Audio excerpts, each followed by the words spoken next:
Welcome to news talk with VD Sameer. आज जो मैं वीडियो बना रहा हूँ आपके समक्ष, वो है नकम्मी सरकार और नकारा विपक्ष। नकम्मी सरकार और नकारा विपक्ष। नकारा विपक्ष होने के कारण अभिजीत दीपिके, जिनको साल 6 महीने पहले कोई नहीं जानता था, वो अमेरिका से आते हैं। कॉकरोच जनता पार्टी के संस्थापक हैं। नीट छात्र आंदोलन को लीड कर रहे हैं और दिल्ली का चक्का जाम उन्होंने कर दिया। हजारों लाखों छात्र इस वक्त सीजेपी के साथ जुड़े हुए हैं और जो मुद्दे उठाने चाहिए थे विपक्ष को, वो मुद्दे आज उठा रहे हैं अभिषेक दीपिके, और छात्रों का उनको मिल रहा है भरपूर समर्थक। आज बिहार में छात्र उग्र प्रदर्शन कर रहे हैं। कैपिटल पटना में प्रदर्शन हो रहा है और बिहार के दूसरे जो शहर हैं वहाँ भी प्रदर्शन हो रहा है। इसमें कोई दो राय नहीं है कि छात्रों की इस भीड़ में कुछ एंटी सोशल एलिमेंट्स भी शामिल हो गए हैं और जिनकी भनक तक नहीं पड़ी सरकार को। नकम्मी सरकार मैं क्यों कह रहा हूँ कि देश की राजधानी दिल्ली के अंदर छात्र और छात्रों का, ये तो इनोसेंट छात्र हैं, छात्रों के बीच कुछ असामाजिक जो तत्व हैं जो अराजकता फैलाना चाहते हैं इस आंदोलन में, वो संसद भवन तक पहुंच गए थे और तमाम जो इंटेलिजेंस एजेंसीज हैं, रॉ है, आईबी है, दिल्ली पुलिस की इंटेलिजेंस विंग है, उनको कानों कान भनक तक नहीं हुई कि इस भीड़ के अंदर, इनोसेंट स्टूडेंट्स के अंदर शरारती तत्व भी बैठे हैं। और इस निकम्मी सरकार, जिसको ये समझ ही नहीं आ रहा है कि जो आज का यूथ है वो अंदर से पीड़ित है, उसको दर्द है। मैंने पिछले कुछ वीडियोस में आपको बताया कि जो स्टूडेंट्स तो आईआईएम और आईआईटी के अंदर एडमिशन जिनको मिल जाता है, मात्र 1% छात्र हैं वो, उनको तो करोड़ों लाखों का पैकेज मिल रहा है। लेकिन जो गांव देहात के जो दबे कुचले वर्ग के बच्चे हैं, वो आईआईटी के अंदर, नीट के अंदर, यूपीएससी के अंदर उनका सिलेक्शन ना के बराबर हो रहा है। क्योंकि जो सरकारी स्कूलों में पढ़ाया जा रहा है, उस पढ़ाई के माध्यम से आप जो देश के टॉप इंस्टीट्यूशंस हैं या जो अच्छी सरकारी नौकरी हैं, वहां पे आप नहीं पहुंच पाओगे। तो ये 12 साल से जो सरकार है, इन्होंने शिक्षा के अंदर क्या रिफॉर्म्स किए, तो मैं आपको बताना चाहूंगा कि शून्य रिफॉर्म किए हैं।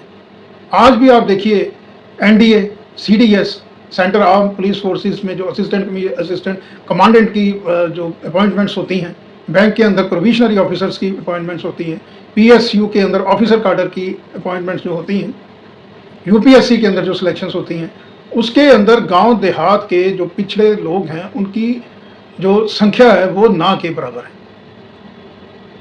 ना उनको अच्छी सरकारी नौकरी मिल रही हैं और प्राइवेट सेक्टर में भी उनके दरवाजे बंद हैं। क्योंकि सरकारी स्कूल की जो एजुकेशन है वो आपको ना ही प्राइवेट सेक्टर में आपको जॉब्स दिला रही है और ना ही सरकारी नौकरियों में। इसी वजह से नीट पेपर तो लीक एक इशू था ही, उसके साथ जो तमाम दूसरे स्टूडेंट जुड़े हैं, ये रोजगार को लेके उनकी जो समस्या है, उनके अंदर जो गुस्सा है, वो फूट के बाहर आया। और इस नकम्मी सरकार को छात्रों के भविष्य, उनके गुस्से के बारे में पता ही नहीं चला। ये गुस्सा 1, 2 या 4 पेपर लीक होने का नहीं है, ये पिछले कई सालों का गुस्सा जो है वो इन छात्रों के बीच। आज आप देखिए जो छोटे शहरों के जो इंजीनियरिंग कॉलेज हैं, मैनेजमेंट कॉलेजेस हैं, वहाँ से पास आउट होते हैं जो छात्र, वो एमबी हैं या इंजीनियर्स हैं, उनको 10-10, 15-15 हज़ार रुपये की प्राइवेट नौकरी करनी पड़ रही है। क्योंकि शिक्षा का जो स्तर आपने बना दिया है, जो प्राइवेट यूनिवर्सिटीज और प्राइवेट इंस्टीट्यूशन छोटे छोटे शहरों में पनप रहे हैं, उन्होंने बेड़ा कर दिया है शिक्षा का। और जो कोचिंग सेंटर्स हैं बड़े बड़े शहरों में, ये बेलगाम है। गवर्नमेंट को इलेक्शंस के दौरान अच्छा खासा फंड दे देते हैं और ये इंस्टीट्यूशंस धड़ल्ले से चल रहे हैं। इसके अंदर नीट की, एनडीए, सीडीएस की, एमबीए, जेई की सभी कोचिंग्स हैं और बहुत से छात्र इन इंस्टीट्यूशंस में जो लाखों की फीस दे रहे हैं वो 10th के बाद यानी +1 और +2 के लिए कोचिंग कर रहे हैं इन इंस्टीट्यूशंस के अंदर। आप जाके चेक कर सकते हैं, जितने भी बड़े शहर हैं वहाँ पे जो कोचिंग इंस्टीट्यूशंस चल रहे हैं उसके अंदर जो मेडिकल और नॉन मेडिकल की जो कोचिंग है उसके अंदर आपको छात्र मिलेंगे जो +1 और +2 कर रहे हैं, यानी वो डमी एडमिशन्स लिए हुए हैं अपने अपने स्कूल्स के अंदर। स्कूल के अंदर ये पढ़ाई होनी चाहिए जिससे नीट का पेपर क्लियर हो और दूसरे तमाम पेपर क्लियर हो, लेकिन वहाँ वो पढ़ाया नहीं जा रहा है। जो स्कूलों में पढ़ाया जा रहा है वो नीट के अंदर, जेई के अंदर वो क्वेश्चन नहीं पूछे जा रहे हैं। आप नेक्सस देखिए, सरकार आंखें बंद करके बैठी हुई है। स्कूल के अंदर वो नहीं पढ़ाया जा रहा है सिलेबस जो नीट के अंदर, जेई के अंदर पूछा जा रहा है। तो छात्रों के पास, उनके पेरेंट्स के पास ऑल्टरनेटिव यही बचता है कि वो जो प्राइवेट कोचिंग सेंटर्स हैं वहाँ पे अपने बच्चों को भेजें। और प्राइवेट कोचिंग इंस्टीट्यूशंस की जो बेशर्मी है, जितने पेपर लीक होते हैं, नीट के अलावा भी आप और पेपर देखिए, उनके पीछे कहीं ना कहीं कोचिंग इंस्टीट्यूशंस का हाथ है। ये तो एक मैं आपको इशू बता रहा हूँ। इकोनॉमी फ्रंट पे ये निकम्मी सरकार बोल रही है हम 5वीं इकोनॉमियों में आगे हैं वर्ल्ड की, और ये नकारा विपक्ष उनको ये नहीं पूछ रहा है कि इंपोर्ट एक्सपोर्ट का डेफिसिट कितना है, पर कैपिटा इनकम जो है वो क्या वेस्टर्न कंट्रीज के बराबर हम हैं। ये जो निकम्मा विपक्ष है ये नहीं पूछ रहा है। सरकार को जो एजुकेशन के अंदर रिफॉर्म्स होने चाहिए वो कटघरे में ये निकम्मा विपक्ष सरकार को नहीं ला रहा है। ये निकम्मा विपक्ष इसलिए निकम्मा हो गया है क्योंकि कोई समीकरण बना रहा है माए का, मुस्लिम यादव का। कोई पार्टी ये बोल रही है कि इस देश के जो रिसोर्सेज हैं उसके ऊपर पहला हक मुस्लिम समाज का है, यानी अपने आप को खुद ही बता रहे हैं कि हम प्रो मिनॉरिटी हैं। अरे निकम्मे विपक्ष, आपको ये मालूम नहीं जब आप एक धर्म की, एक कम्युनिटी की बात करोगे तो बाकी सारे नाराज हो जाएंगे।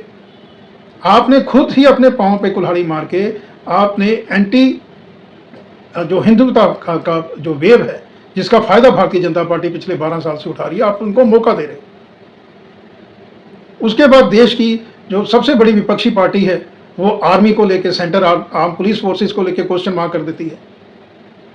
यानी कहीं ना कहीं ये जो निकम्मा विपक्ष है ये गवर्नमेंट को सपोर्ट ही कर रहा है। और अनफॉर्चुनेटली बसपा बहन मायावती लोकसभा, राज्यसभा और यूपी विधानसभा और तमाम राज्यों में उनका संख्या बल बहुत कम है इस वक्त। अदरवाइज अगर बसपा के पास संख्या बल होता तो बहन मायावती कटहरे में खड़ा कर सकते थे आज सरकार को।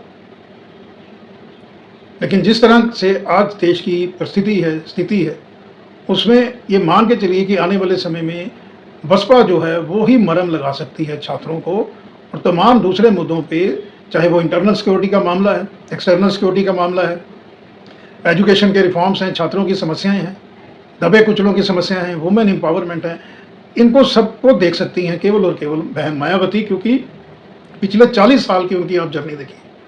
किसी जात धर्म को लेके बहन जी ने कोई राजनीति नहीं की है। सर्व समाज की रचना, यानी सबको ऊपर उठाने का, और जो डिस्पैरिटी है जिसने बेड़ा गर्क कर दिया है, ये जो नीट का आंदोलन चल रहा है इसके अंदर कहीं ना कहीं समाज में जो डिस्पैरिटी बढ़ रही है, जो हाई इनकम ग्रुप अमीर होता जा रहा है, नीचे का तबका जो है वो बेहाल है, उनको 3 वक्त की रोटी नहीं मिल रही। ये भी इस तरह के स्टूडेंट्स भी हैं इस आंदोलन के अंदर, जिनके अंदर डिस्पैरिटी को लेके एक कॉम्प्लेक्स है।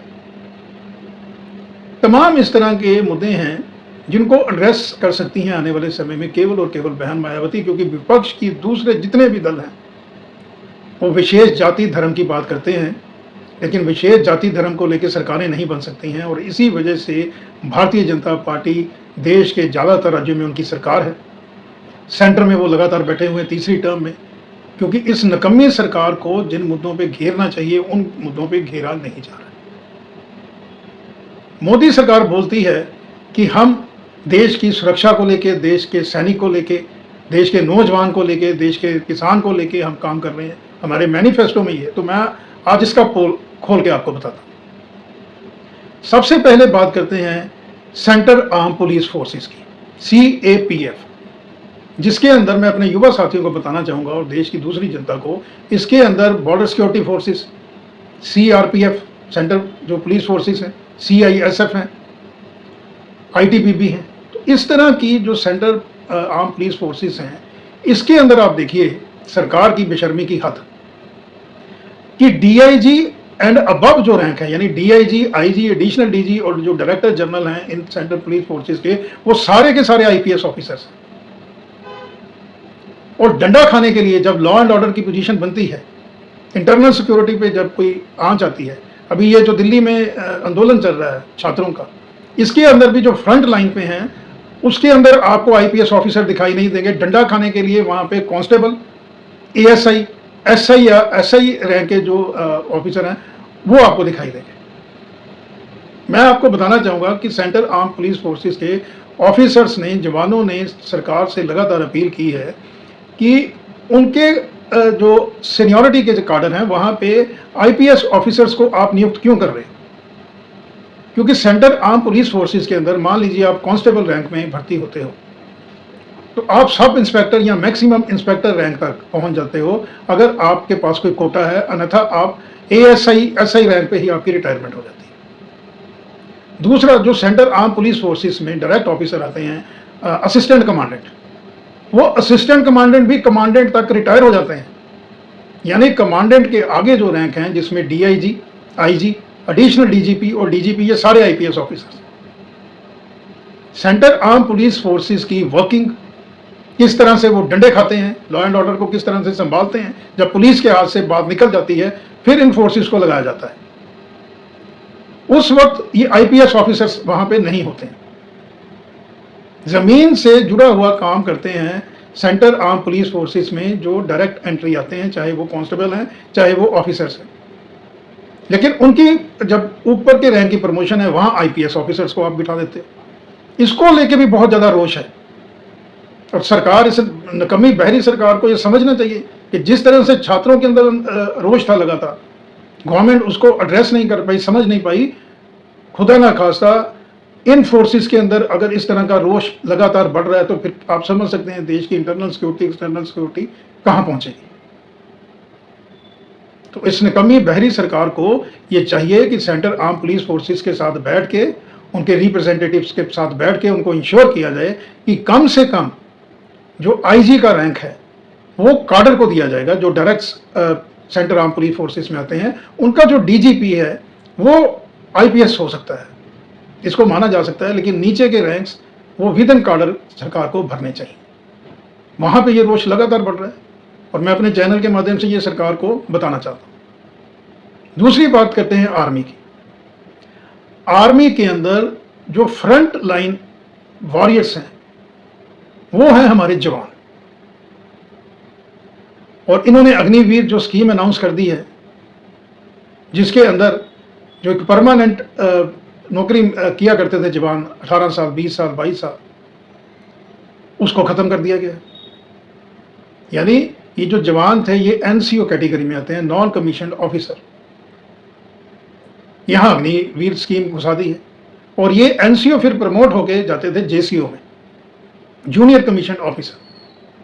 और एनसीओ से जेसीओ में जो प्रमोट होते थे उनकी रेशो भी बहुत कम है।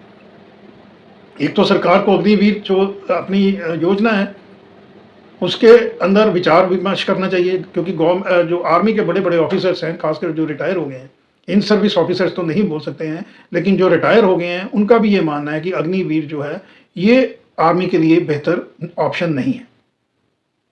दूसरा, मैं आपको बताना चाहूंगा कि एनसीओ की कितनी बहुत बड़ी भूमिका है आर्मी के अंदर। आर्मी के अंदर एक तो मैंने बताया एनसीओ, दूसरे एनसीओ से प्रमोट होकर जेसीओ बने, तीसरे हैं जो डायरेक्ट कमीशन ऑफिसर्स आते हैं जो लेफ्टिनेंट से फिर जनरल तक पहुंचते हैं। जब ये न्यूली रिक्रूटेड लेफ्टिनेंट आते हैं किसी यूनिट के अंदर या आईएमए के अंदर या एनडीए के अंदर, इनको कोचिंग दी जाती है इन्हीं जेसीओस के द्वारा, जो नायब सूबेदार, सूबेदार रैंक के होते हैं, क्योंकि इन्होंने अपनी पूरी जीवन खपाया होता है फ्रंट लाइन बॉर्डर्स पे रह के। तो ये कमीशन ऑफिसर भी अंडर ट्रेनिंग इन्हीं जेसीओ से लेते हैं और जेसीओ रैंक की प्रमोशन भी बिल्कुल ना के बराबर है। जेसीओ रैंक के अंदर नायब सूबेदार, सूबेदार और एसएम, जिन्हें एसएम साहब कहते हैं, सूबेदार मेजर, सूबेदार मेजर साहब जो हैं वो जेसीओ से आते हैं और एक यूनिट की जान होते हैं। जवान का जो दुख दर्द है एक यूनिट में, वो एसएम साहब उस यूनिट के सीओ साहब को कन्वे करते हैं। इतनी बड़ी भूमिका है। तो सरकार ने अग्निवीर के माध्यम से ये एनसीओ और जेसीओ को जिस तरह से इनके रोल को इग्नोर कर दिया है। दूसरी तरफ इंडियन आर्मी के ऑफिसर्स जो हैं वो इनको बहुत ड्यू रिगार्ड देते हैं। तो सरकार को एक तो एनसीओ से जेसीओ की प्रमोशंस के बारे में देखना चाहिए, दूसरा जो ये अग्निवीर है इसके ऊपर फिर से विचार करने की जरूरत है। तो नौजवान की समस्या मैंने आपको बता दी, रोजगार को लेके और एजुकेशन रिफॉर्म्स और एजुकेशन स्टैंडर्ड्स को लेके रोजगार में जो त्रुटियां हैं, लीकेज सिस्टम में जो त्रुटियां हैं, जो बड़े बड़े इंस्टीट्यूशंस हैं वहां पे अमीर घरों के बच्चे ही जा सकते हैं और आपने एट पार बना दिया है। एक गांव के सरकारी स्कूल का बच्चा एक कॉन्वेंट या हाईली जो बहुत बड़ा पब्लिक स्कूल है उसके बच्चे से किस तरह से कम्पीट करेगा। और यही छात्रों के अंदर एक रोष है कि आपने एक पैरामीटर बना दिया। यहाँ तो सरकारी स्कूलों की एजुकेशन को आप बहुत बेहतर करें, या कम से कम ये आप ज़रूर इंश्योर करें कि जो कॉम्पिटिटिव पेपर्स के अंदर +2 के बाद जैसे जेई है, नीट है, वहाँ पे जो एग्ज़ाम है वो स्कूल के सिलेबस से आए ताकि सरकारी स्कूल के बच्चे भी वहाँ पे पहुँच सकें। तो जवान और देश के नौजवान की समस्या मैंने आपको बताई, किसान की समस्या। दिल्ली के अंदर एक तरफ तो बैठे हुए हैं छात्र, दूसरी तरफ पंजाब के बॉर्डर पे बैठे हुए हैं फिर से किसान लगातार अपनी मांगों को लेके सरकार के पास जा रहे हैं। सरकार उनको, पंजाब के किसान को शंभू बैरियर से आगे नहीं आने दे रही क्योंकि लॉ एंड ऑर्डर की समस्या हो सकती है। दिल्ली में पुलिस प्रशासन छात्रों से निपट नहीं रहा। खुदा न खास्ता ये पंजाब के फार्मर वहाँ चले गए तो फिर दिल्ली की क्या हालत होगी और पूरे विश्व में क्या जाएगा कि ये 5वीं इकोनॉमी का हाल है। देश में इस तरह का माहौल बना हुआ है। जो किसान है, फार्मर्स हैं, उनकी मुख्य डिमांड है एमएसपी, जो सपोर्ट प्राइस है उनकी फसल का, गवर्नमेंट उनको इंश्योरेंस करती है। और दूसरा कहीं ना कहीं जो वेयर हाउस है उनकी कमी है तो किसान की जो उपज है वो भी खराब होती है। इस तरह के बेसिक इश्यूज हैं। फिर WTO के अंदर जो अमेरिका है वो भारत के किसान को हर जो उसकी फसल है उसकी कीमत सही ना मिले इंटरनेशनल मार्केट में, ये वेस्टर्न जो कंट्रीज हैं ये भी वो प्लान कर रहे हैं। तो इंडिया को इंटरनल सिक्योरिटी और बाहर की जो दूसरी कंट्रीज हैं, बाहर की एजेंसीज हैं, उनसे निपटने के लिए सरकार को विदाउट एनी डिले देश के जवान, देश के नौजवान, देश के किसान को एड्रेस करना चाहिए। अन्यथा आने वाला जो समय है वो सरकार के लिए बहुत ही चैलेंज वाला रहने वाला है। इसके बाद कुछ चीज़ें मैं आपको और बताता हूँ इस नकमी सरकार के बारे में। पिछले 12 साल में इन्होंने रिफॉर्म्स जो करने चाहिए थे वो नहीं किए। जिस तरह से पिछली सरकारें चलती रही हैं ये भी सरकार लगभग उसी प्लेटफॉर्म पे ही है। नैरेटिव इनसे जितने मर्जी बनवा लीजिए। मैं आपको बताना चाहूँगा, आप ये देखिए कि देश के अंदर एक पोस्ट है डिफेंस सेक्रेटरी की, रक्षा सचिव, जो एक IAS ऑफिसर है। और मैं बताना चाहूँगा ये जो गवर्नमेंट है इन्होंने एडमिनिस्ट्रेटिव रिफॉर्म्स बिल्कुल नहीं किए हैं। खुली आज़ादी मिली हुई है देश की ब्यूरोक्रेसी को लूट खसूट की, अपनी मन मर्जी की। अकाउंटेबिलिटी IAS IPS ऑफिसर्स की कोई नहीं है, छूट उनको पूरी दी हुई है। जैसे मैंने आपको बताया कि सेंटर आर्म पुलिस फोर्सेस के अंदर कब्जा करके ऊपर के रैंक पे IPS ऑफिसर बैठे हैं। IAS ऑफिसर्स का भी मैं आपको बताता हूँ। देश का डिफेंस सेक्रेटरी एक IAS है, होम सेक्रेटरी IAS है, कैबिनेट सेक्रेटरी IAS है। तो डिफेंस सेक्रेटरी जो है वो शायद अपनी पूरी सर्विस के दौरान एक रात भी बॉर्डर पे नहीं रहा होगा। जब शेलिंग होती है वहां पे भेजना चाहिए इस डिफेंस सेक्रेटरी को। और देश की जितनी पॉलिसीज बन रही हैं डिफेंस के अंदर, जो आर्मी के जनरल हैं, एयरफोर्स के चीफ हैं, एयरफोर्स के अलावा नेवी के चीफ हैं, कहीं ना कहीं पॉलिसी मेकिंग में उनके ऊपर बिठा दिया हुआ है डिफेंस सेक्रेटरी को। जिसको समझ नहीं है देश की डिफेंस की, उसको बिठा दिया हुआ है। दूसरा, मैं अपने युवा साथियों को यह बताना चाहूंगा कि दूसरा आपको देखिए, देश की जितनी भी बैंकिंग है, जितने बैंक्स हैं, चाहे वो प्राइवेट सेक्टर है, पब्लिक सेक्टर है, चाहे वो SBI है, कैनरा बैंक है, PNB है, किसी name any bank, you name any bank, उस बैंकिंग की पूरी की पूरी जो उसके ऊपर एक ऑफिशियल बिठा दिया हुआ है वो है joint secretary banking. Joint secretary banking again एक IAS ऑफिसर है जिसको बैंकिंग की कोई समझ नहीं है। वो देश की बैंकिंग को कंट्रोल कर रहा है। देश के लॉ एंड ऑर्डर को, देश की डिफेंस को, देश की बैंकिंग को, देश के बड़े बड़े PSU जो हैं, फूड कॉरपोरेशन ऑफ इंडिया, उसका भी जो मैनेजिंग डायरेक्टर है वो अगेन IAS ऑफिसर है। एक इलेक्ट्रिसिटी बोर्ड किसी भी स्टेट का, सेंटर का, उसको हेड करने वाला होना चाहिए टेक्नोक्रेट, इंजीनियर, इलेक्ट्रिसिटी बोर्ड से। लेकिन आप देखिएगा कि वहाँ भी आप एक IAS ऑफिसर को आपने बिठा दिया हुआ है जिसको ABC पता नहीं होगी टेक्निकल टर्म्स की। कोई रिफॉर्म्स यहाँ नहीं है। अब इन हर जगह पे जिन आपने दूसरे ऑफिसर्स को जो उस काडर से उनको इग्नोर किया हुआ है, सबके अंदर आक्रोश है। केवल छात्रों के अंदर आक्रोश नहीं है, मैं तमाम डिपार्टमेंट्स आपको बता रहा हूँ, इन सभी के अंदर पूरा का पूरा आक्रोश है। और ये जो गवर्नमेंट है इसने की हुई है आंखें बंद। अब मैं आपको UPSC का बताता हूँ, यूनियन पब्लिक सर्विस कमीशन। इसका भी जो इंटरव्यू बोर्ड है वो जो इंग्लिश पढ़े लिखे हैं, कॉन्वेंट स्कूल में एजुकेटेड हैं, उनको तरजीह दी जाती है। इस तरह का पेपर बना दिया गया UPSC कि वहाँ पे भी अगर आप IIT IIM ग्रेजुएट हो, डॉक्टर हो, यानी आपका पिछला बैकग्राउंड अगर बेहतर है तभी आप UPSC पास कर सकते हैं। क्योंकि सरकारी स्कूल के बच्चे में उतना कॉन्फिडेंस ही नहीं होगा। कॉन्फिडेंस इसलिए नहीं होगा कि उसकी शिक्षा जो है पहली क्लास से लेकर +2 तक जो सरकारी स्कूल में बच्चा पढ़ा है और जिस तरह से आपने उसको फैसिलिटी प्रोवाइड करी है वो यहाँ तक पहुँच ही नहीं पाएगा। कितने दुख और पीड़ा की विषय है कि जिन बच्चों के अंदर पोटेंशियल है, जिनके अंदर देश की सेवा करने का मादा है, जिनके अंदर सब कुछ है, वो सही गाइडेंस, सही शिक्षा प्रणाली नहीं है देश में, वो सारा का सारा टैलेंट बेकार हो रहा है। और पूजा खेड़ कर OBC क्रीमी लेयर से जो कैंडिडेट आते हैं, जिनके पास मर्सिडीज ओडी जैसी गाड़ियां हैं, वो फेक सर्टिफिकेट बना के UPSC क्लियर करके IAS ऑफिसर बन जाते हैं। जो फिजिकल हैंडीकैप होने का भी जाली सर्टिफिकेट बना देते हैं। और देश की UPSC DOPT जो देश के सबसे टॉप नोच एजेंसीज हैं, जिसको लेके गवर्नमेंट भी बहुत ज़्यादा बोलती है, देखिए कितने रिफॉर्म्स हो गए, वहाँ पे भी पूजा खेड़कर जैसे जाली जो कैंडिडेट हैं वो पहुँच रहे हैं और जिनको पहुँचना वहाँ चाहिए वो नहीं पहुँच रहे हैं। तो ये सारा अलग अलग सेगमेंट्स के अंदर लगातार गुस्सा बढ़ रहा है और ये देश के लिए कोई बहुत बड़ी अच्छी खबर नहीं है। तो मैंने तमाम चीज़ों को इस वीडियो में कवर करने की कोशिश करी है।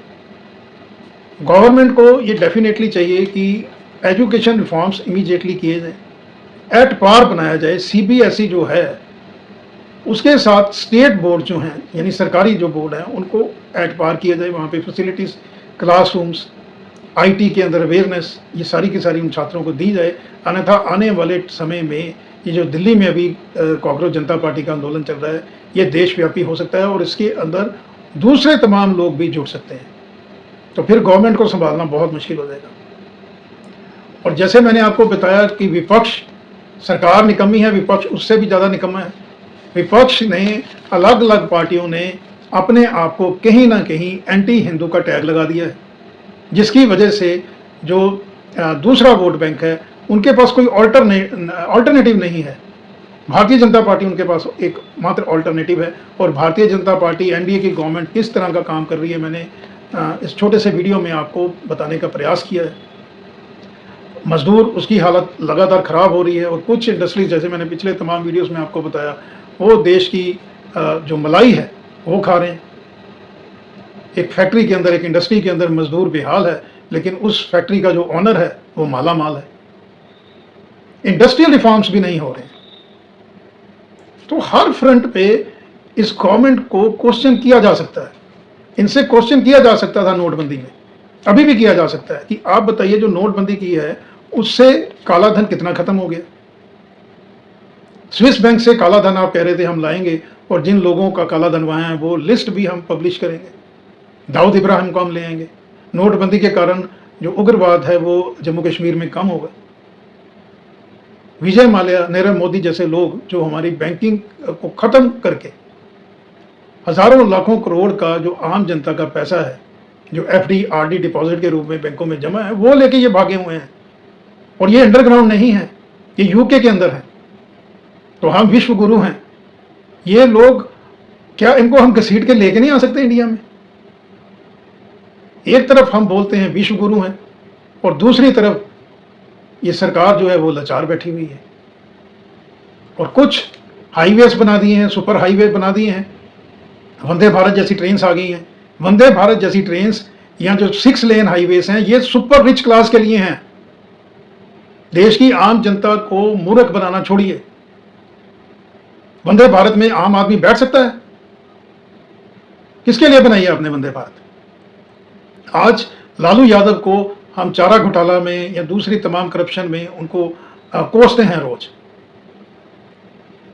उस लालू यादव ने रेलवे मिनिस्टर रहते हुए एक गरीब रथ चलाया था, ट्रेन चलाई थी, जिसका किराया बहुत कम था, 3 टायर स्लीपर एसी ट्रेन थी। क्या वो गरीब रथ आज चल रही है? वंदे भारत चलाइए, बुलेट ट्रेन चलाइए, बहुत बढ़िया, इसमें किसी को कोई चिंता नहीं होनी चाहिए। लेकिन इसके साथ जो जर्नल गाड़ी है, रेलगाड़ी में जो जर्नल एक डिब्बा होता है, उसकी संख्या बढ़ाइए, उसके इंफ्रास्ट्रक्चर में सुधार कीजिए, क्योंकि हर आदमी एसी में या वंदे भारत में ट्रैवल नहीं कर सकता। देश के जो लो इनकम ग्रुप है उनको भी कुछ आज़ादी, उनको भी कुछ मज़ा दीजिए। गरीब रथ को शुरू कीजिए, ताकि देश का गरीब तबका उनको भी लगे कि नहीं, हम कीड़े मकोड़े नहीं हैं, उनको भी ट्रैवल करने का मौका मिले 3 टायर एसी में, जिसका किराया भी उस हिसाब से होना चाहिए। इससे कोई रेलवे का बेड़ा गर्क नहीं हो जाएगा, रेलवे की इकोनॉमी में कोई बहुत ज़्यादा फर्क नहीं पड़ेगा। इससे रेवेन्यू जनरेशन होगा रेलवे का उल्टा। लेकिन इस तरफ मौजूदा सरकार का ध्यान है नहीं, और जो निकम्मा विपक्ष है वो इतना लाचार है कि अभिषेक जो अमेरिका से आए हैं, कांग्रेस जनता पार्टी के संस्थापक, उनके आंदोलन को हाईजैक करने की कोशिश कर रहा है ये निकम्मा विपक्ष। निकम्मी सरकार की वजह से ये आंदोलन हुआ, और निकम्मा विपक्ष इस आंदोलन को हाईजैक करने की कोशिश में है। और जो कांग्रेस जनता पार्टी हैं, इनके संस्थापक, इनकी कोर टीम को इस तरह के राजनीति करने वाले जो लोग हैं, मैं नाम नहीं लेना चाहूँगा, जो देश का बंटवारा करना चाहते हैं, जो एक जात धर्म की राजनीति करते हैं, जो देश की आर्मी, सेंट्रल आर्म फोर्सेस के अगेंस्ट बोलते हैं, कांग्रेस जनता पार्टी को उनको अपना मंच नहीं देना चाहिए। अन्यथा ये जो आंदोलन है छात्रों का, जेन्युइन आंदोलन, ये डिरेल हो जाएगा, ये फेल हो जाएगा। इसके बारे में भी उनको सोचना चाहिए। और फिर मैं अपने माध्यम से ये बताना चाहूँगा कि विपक्ष के अंदर आज की तारीख में केवल बसपा बहन मायावती एक इस तरह का पॉलिटिशियन, एक इस तरह का पब्लिक फिगर है, जिनके ऊपर करप्शन का कोई चार्जेस नहीं। 40 साल की जर्नी में किसी जात धर्म विशेष को लेकर वो राजनीति नहीं करती हैं। सर्व समाज की रचना, बाबा साहब अम्बेडकर का संविधान सर्वोपरि है उनके लिए। और आने वाले समय में देश को बहुत ज़्यादा ज़रूरत है बसपा की, बहन मायावती की, क्योंकि बहन मायावती देश के किसान, देश के नौजवान, देश के जवान, अलग अलग जितने भी सेगमेंट्स हैं सोसाइटी से जुड़े हुए, उनकी समस्याओं को हल करने की जो क्षमता है, जो एक्सपीरियंस है, जो एक्सपर्टाइज है, इतना लंबा एक्सपीरियंस है, और अबव ऑल ब्यूरोक्रेसी को किस तरह से फॉल इन लाइन करना है, देश की ब्यूरोक्रेसी को किस तरह से अकाउंटेबल बनाना है, देश के आईएएस, स्पेशली देश के आईएएस आईपीएस ऑफिसर्स को उनकी जगह बतानी, अच्छे ऑफिसर्स को अप्रिशिएट करना, उनकी वर्किंग को अप्रिशिएट करना, उनकी प्रमोशंस करना, उनको अवार्ड रिवॉर्ड देना, ये भी बहन जी जानती हैं। और जो भ्रष्ट नकारा ब्यूरोक्रेट्स हैं, स्पेशली आईपीएस आईएएस ऑफिसर्स, उनको बाहर का रास्ता भी दिखाना जानती हैं मायावती। वेल एजुकेटेड पर्सनैलिटी हैं। तो मैं समझता हूं कि एक बार देश की जनता को हर चीज को परे करके इस देश में दलित, जो सही में दलित हैं, जो जिनको जरूरत है, ओबीसी, जनरल स्वर्ण जो जाति में इकोनॉमिक वीकर सेक्शन है, जिनको वाकई ही सरकार की जरूरत है, उनकी जो स्कीम्स हैं, उनको स्कीम्स जो लेके आ सकती हैं, उनको एम्पावरमेंट देने का जो जिनमें एक भाव है, वो केवल और केवल आज हमको बहन मायावती में दिखाई देता है। थैंक यू, धन्यवाद।